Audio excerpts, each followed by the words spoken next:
Hello दोस्तों, नमस्ते, प्रणाम। आप सब कैसे उम्मीद करते हैं बहुत अच्छे होंगे। तो आप सबके बीच में एक बेटी विवाह गीत सुनाऊंगी। तो यह गाना आप लोग को कैसा लगेगा कमेंट बॉक्स में एक प्यारा सा कमेंट जरूर कर देना। राधे राधे दोस्तों, धन्यवाद।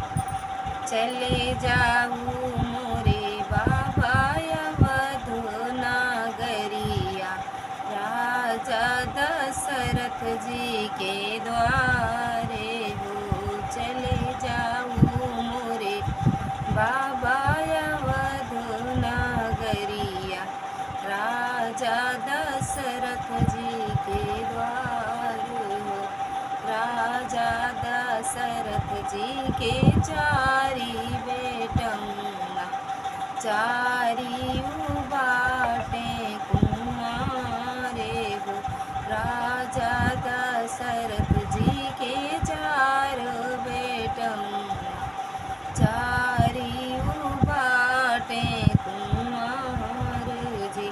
खेलते हुई हैं बाबा नदिया के तिरवा, हथवा धनुष मुखा पान हो।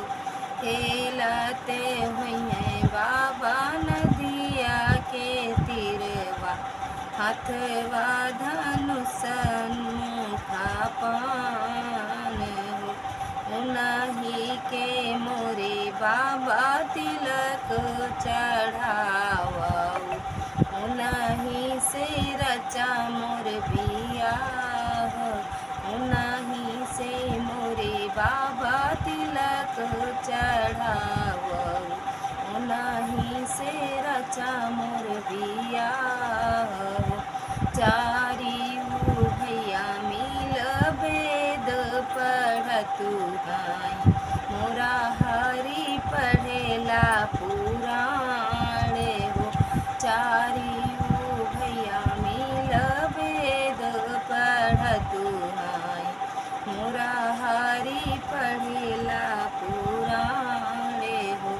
तिलक चढ़ावे बाबा द्वारे पे गईले, सीता देवढ़िया के ठाड़े हो।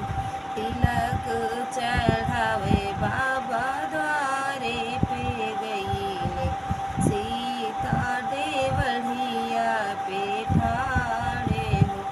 धन धन सीता हो तोहरा करमुआ, जो वर पायो श्री राम जी। धन धन सीता हो तोहरा करमुआ, जे वर मिले